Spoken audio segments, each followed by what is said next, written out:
Good morning. The Lord be with you. Happy Labor Day. Um, this, in my younger years, was a very political day. There were large rallies held in downtown Detroit, usually by the United Auto Workers and their affiliates, and often the Democratic presidential candidate would come to downtown Detroit in a rally of thousands. Michelle and I went once, I think, when we were in college. And there were thousands of people, and we never got close enough to see the presidential candidate. I think it was Lyndon Johnson, actually, that year. But George Romney, who was governor of Michigan, and I think the father of Mitt Romney, um, the Republican governor of Michigan, crashed the rally one year when he was running for governor and got to speak, and it made quite an impression on the crowd that the Republican would crash the Democratic rally and speak um, on behalf of strong employment in Detroit. So those were interesting years. All right, let's begin with prayer. God, thank you for this day. Thank you for all who labor and work, and we pray especially for those who've lost their jobs and need work. Help us, Lord, to guide our country in such a way that something like full employment might return to help people and their families meet the basic necessities of their life. We ask your blessing on our study today, that we might be sensitive to whatever your Spirit wants us to say and to hear. We bless and praise your holy name. Amen.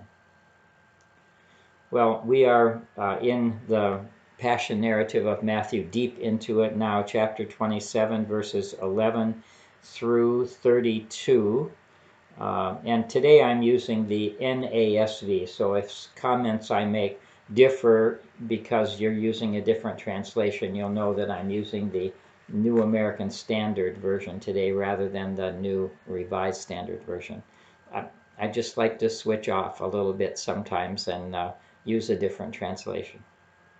All right, so now Matthew returns to Jesus. He had left the discussion of Jesus in Matthew 27, 1 and 2. You notice that was when the chief priests finished their trial and brought Jesus bound and delivered him up to Pilate the governor.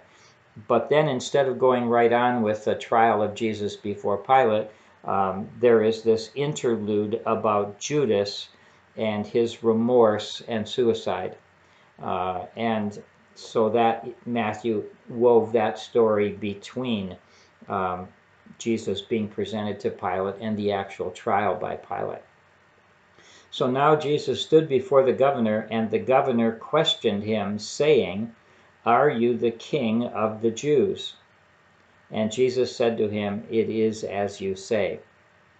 So here we've got Pilate questioning Jesus using a title, King of the Jews. Well, that would have been Herod for the most part. This trial is probably taking place in Herod's palace. That was the normal place for the Roman governor to be. Not over in the Antonia fortress, but in Herod's palace. So this is really a highly charged political question. And it winds up being the title over the cross. Jesus of Nazareth, King of the Jews, is the charge on which Jesus was crucified by the Romans. So Pilate directly asks him, "Are you the King of the Jews?" And Jesus answers somewhat ambiguously. Now, this is probably for the same reason that Jesus is reluctant to use the title Messiah. He doesn't want that title to be understood in the political and military and insurrectionist sense that it was being used by many people. So he answers ambiguously, "As you say." The has "it is as you say," but the words "it is" are added, and it just simply says in the Greek, "you say so." So that is Pilate's initial question to Jesus, and he turns the event over to the prosecution while he was being accused by the chief priests and elders. He made no answer. Well, we know that they accused him of many things, including uh, not paying taxes to the Roman government, of inciting the mob to riot, anything that would appear in the eyes of the Romans as a destabilizing um, accusation against Jesus, that he was fomenting rebellion against the Roman society, the Roman occupation of Palestine. And so but Jesus made no answer. Now, he did answer Pilate initially, "You say, it is as you say." But he doesn't answer anything now in verse 14, and Pilate is surprised by this in verse 12, and Pilate is surprised by this in verse 13. "Do you not hear how many things they testify against you?" Jesus makes no defense. And he did not answer, verse 14, and he did not answer him with regard to even a single charge, so that the governor was quite amazed. Well, this may well be Matthew's showing that Jesus fulfilled Isaiah 53:7. Isaiah 53:7. You probably found that and looked it up already. He was oppressed and he was afflicted. This is that passage about the suffering servant in Isaiah 52:13 through 53:12. One of the most famous passages in the Old Testament that the early church thought spoke directly of Jesus, that prophesied his arrest, his suffering, his death for the people, and his ultimate vindication. You should read the whole passage to see how it turns out. But this verse 7 of chapter 53 says, "He was oppressed and he was afflicted, yet he did not open his mouth. Like a lamb that is led to the slaughter, and like a sheep that is silent before its shearers, so he did not open his mouth." So Matthew may be writing this account with that passage in mind, knowing that Jesus refused to answer charges that were made against him. How did Matthew know this? Well, there must have been people present who ultimately became Christians and who told Mark and possibly Luke and others what happened during the trial of Jesus. So Jesus makes no answer. And in verse 15, we get this reference to a custom that we can't verify by any outside sources. And it does seem unlikely to me, because of what we do know about Pilate, that he would ever release anybody who had been an insurrectionist and a murderer. But here's the custom, so-called, that there was a feast, at the feast, a custom to release for the multitude any prisoner whom they wanted. And they were holding at that time a notorious prisoner called Barabbas. So Matthew begins to set the trial up in terms of a choice that the crowd, largely led by the chief priests and the elders, and maybe even including Pharisees at that time, although they're not specifically mentioned here, he's setting it up so that the crowd, the Jewish crowd, makes the choice of releasing and freeing or condemning and killing Jesus or this figure Barabbas. So Matthew, remember, it's, I think, quite important to remember that Matthew is writing this whole gospel at a time in the late first century, about 80 to 85 probably, in which his Jewish Christian community is in bitter conflict. Remember chapter 23, woe to you, Pharisees, and the woe after woe after woe against the Pharisees, who are portrayed in a fairly negative light, to maybe understate it here in Matthew.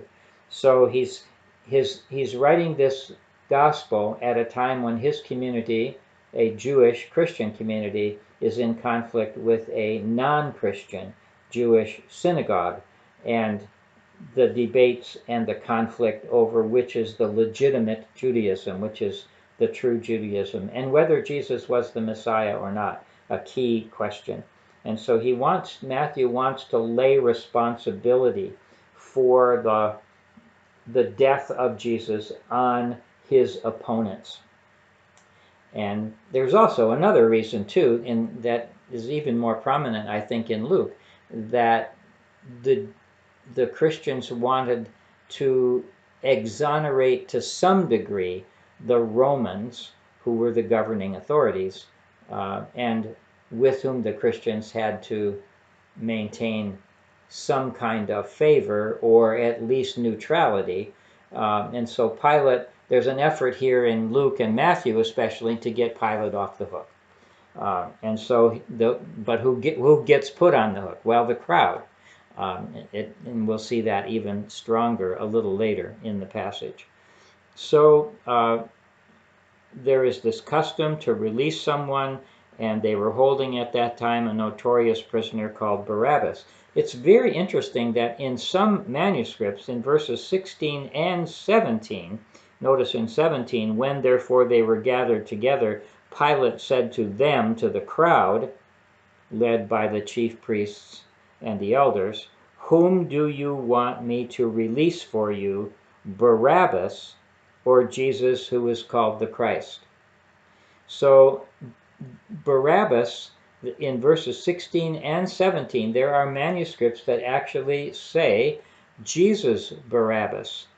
And textual scholars often think that this reference to another Jesus was removed in later manuscripts, and that at least some of the earliest manuscripts had the name Jesus Barabbas or Jesus Messiah, so that the contrast would be between two different men named Jesus.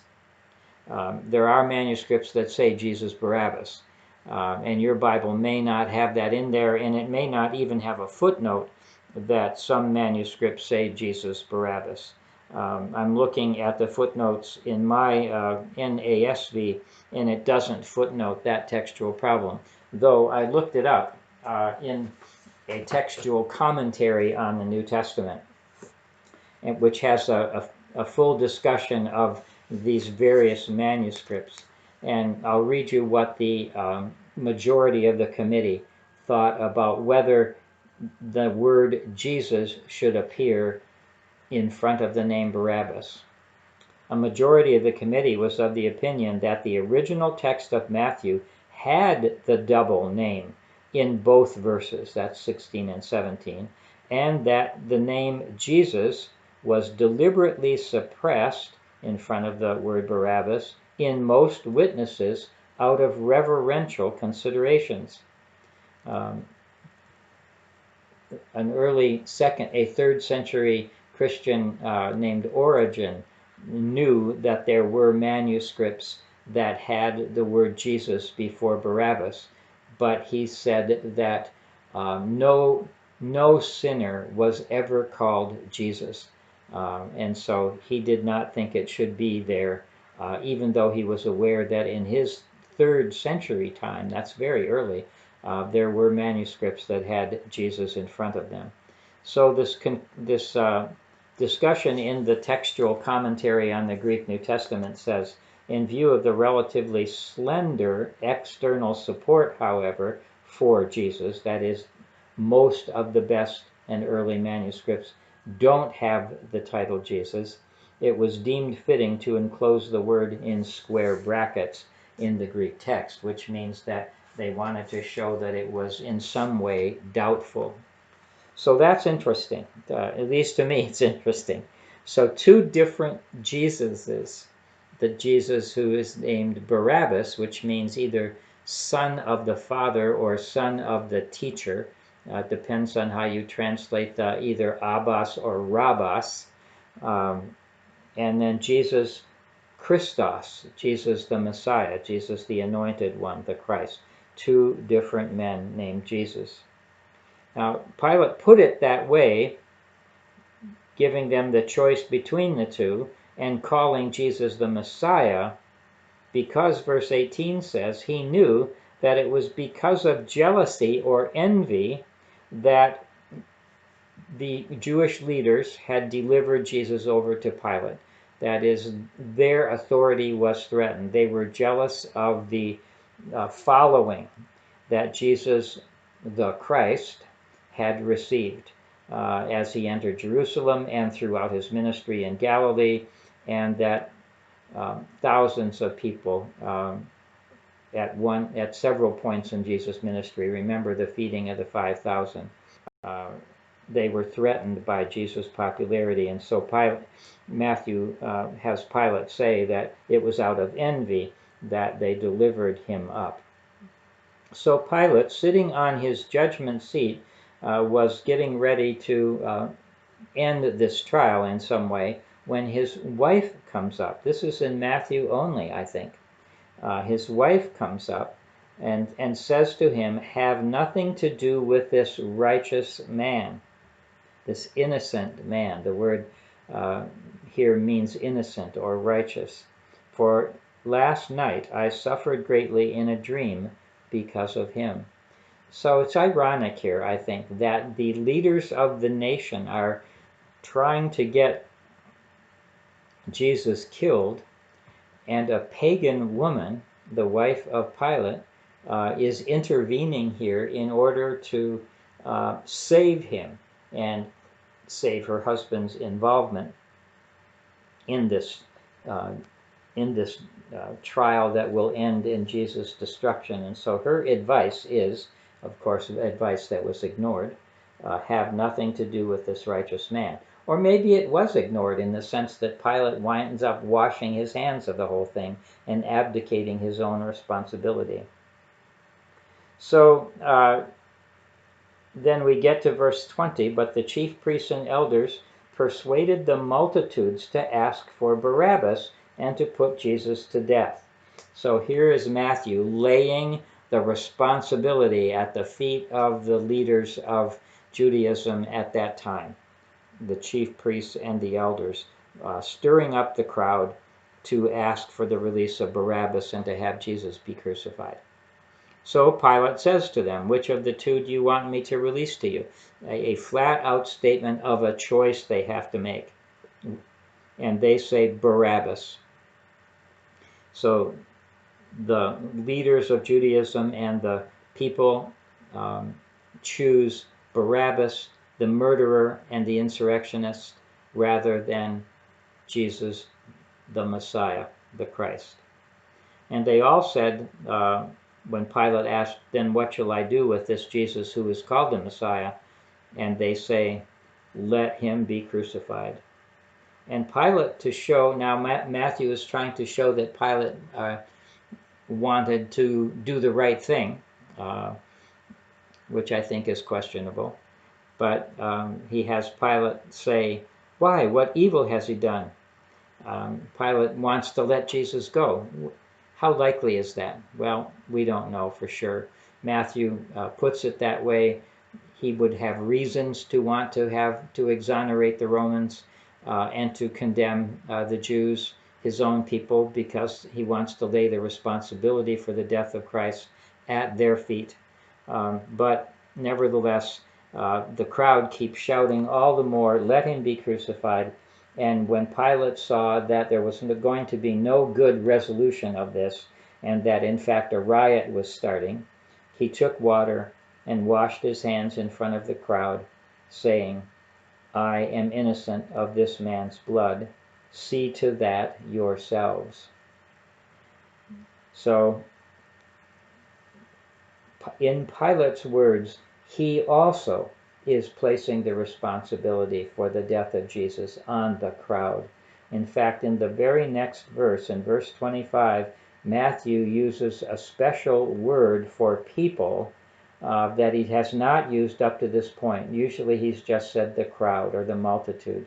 But here he uses the word laos. We get our word laity from it.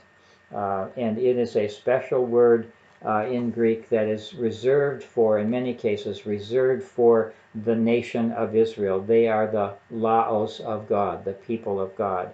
And that's the word Matthew uses here in verse 25. And all the people, notice it now, it's all the people, answered, his blood be upon us and upon our children.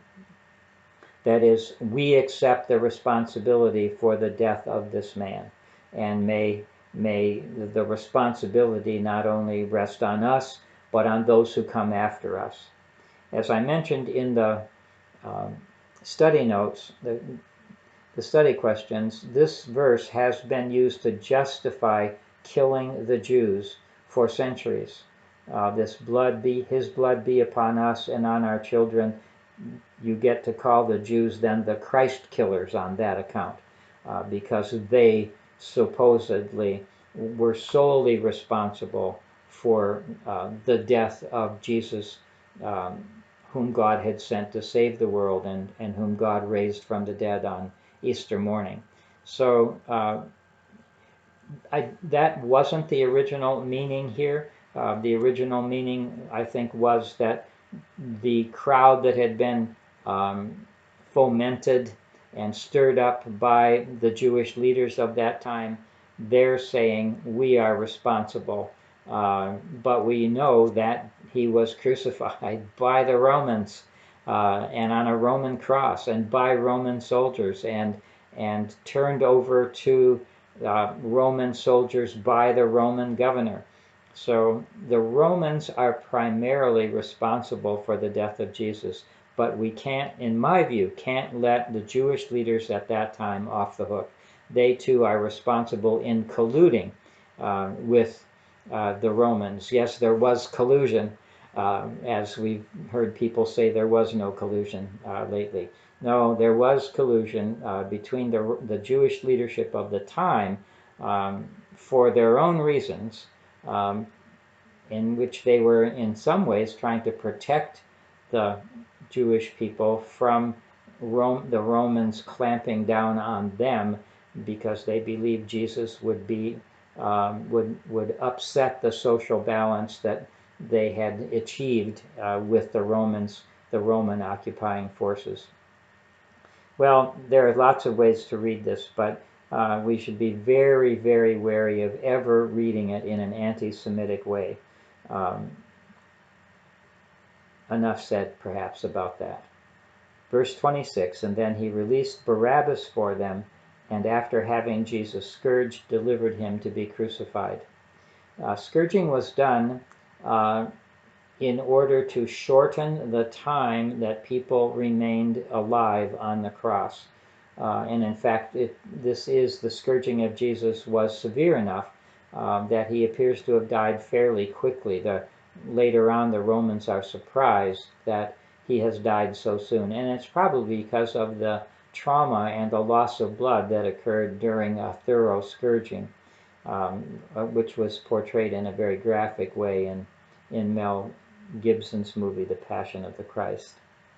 So the Romans take over from here, even though Pilate said, you see to it, to the crowd. The Romans take over, and the soldiers bring Jesus into the praetorium, and they gather the cohort around him, so he's basically attacked by a mob. They strip him, they put a scarlet robe on him, and after weaving a crown of thorns, they put it on his head and have a reed like a scepter in his right hand, and they mock him and saying, "Hail, King of the Jews."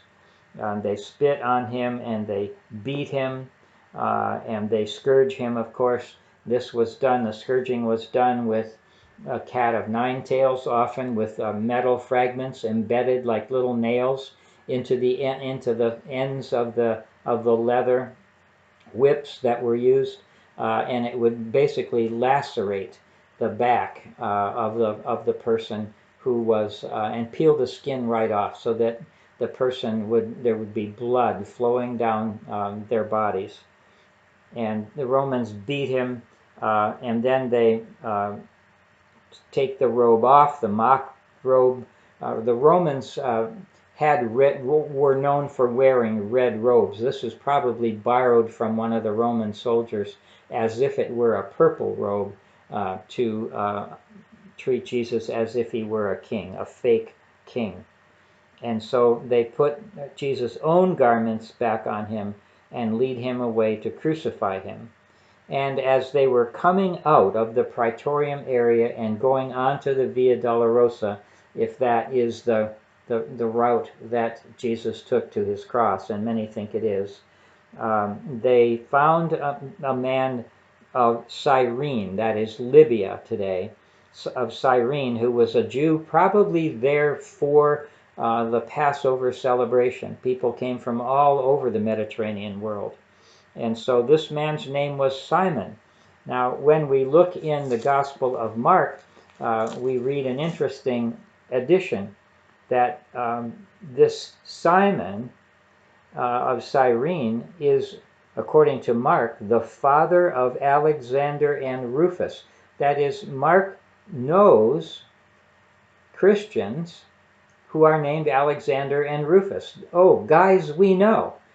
This was Simon, the father of people who are known to us in the Christian community, Mark's Christian community. Jesus was so weakened by the scourging that he was not able to carry the cross beam, probably only the cross beam. It's probably not the case that the whole cross, like crosses that we see, and there's a little one back here on the wall, not the whole cross, but the cross beam, the heavy cross beam.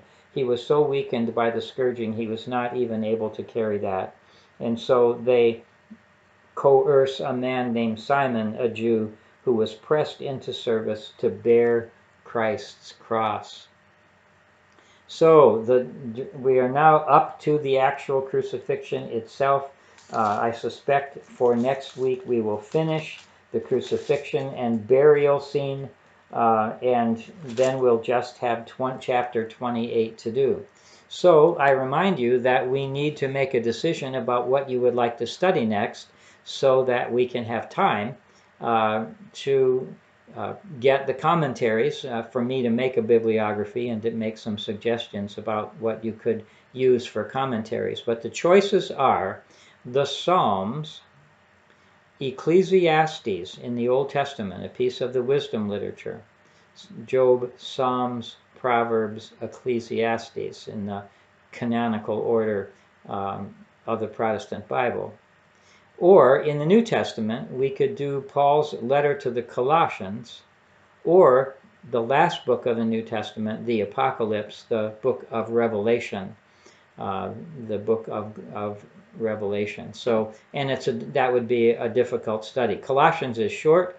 Ecclesiastes is a little longer, about double the length. I think 5 or 6 chapters in Colossians, or maybe 4, I think.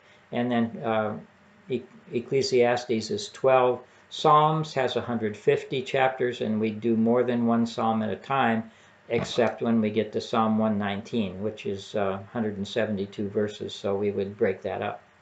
But and Revelation is 22 chapters, I think. So make your choice and let me know. So far, I have only one vote, and so it's good. It's a good time for you to.